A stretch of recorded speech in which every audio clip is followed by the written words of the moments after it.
నేతిలో వేయించిన ప్రసాదం తినడానికి అలవాటు పడి శివభక్తుడి దగ్గర తిరిగినటువంటి కోడి కదూ అది కన్నప్పగా వచ్చిన కారణం చేత ఆ భక్తికి అలవాటు పడింది మనసులో.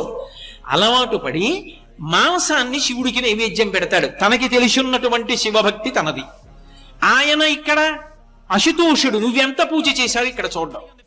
ఇక్కడ అన్ని నియమాలు పాటించాడా కాదు, మనసు చూస్తుంటాడు ఇక్కడ ప్రధానంగా. అందుకే ఆయన ఏం చేస్తున్నాడు చూస్తున్నాడు, కన్నప్ప వంక ఏం చేస్తాడని చూస్తున్నాడు. ఆ కన్నప్ప రోజు వచ్చి మాంసం నైవేద్యం పెడుతుండేవాడు. శంకర భగవత్పాదులు ఓ పట్టాన ఎవరిని పొగిడి స్తోత్రాలు చేయరు, క్షేత్ర ప్రసక్తి అసలు తయారు ఎక్కడైనా. అటువంటి శంకరాచార్యులు వారు ఒక్క శివానంద లహరిలో శ్రీశైలం మీద కొన్ని శ్లోకాలు చేస్తే ప్రత్యేకంగా పట్టాభిషేక శ్లోకం అంటారు భక్తికి. శ్రీకాళహస్తి మీద ఒక శ్లోకం చేశారు. మార్గావర్తిత పాదుకా పశుపతే రంగస్య కూర్చాయతే గండూషాంబు నిషేచనం పురరిపోర్ దివ్యాభిషేకాయతే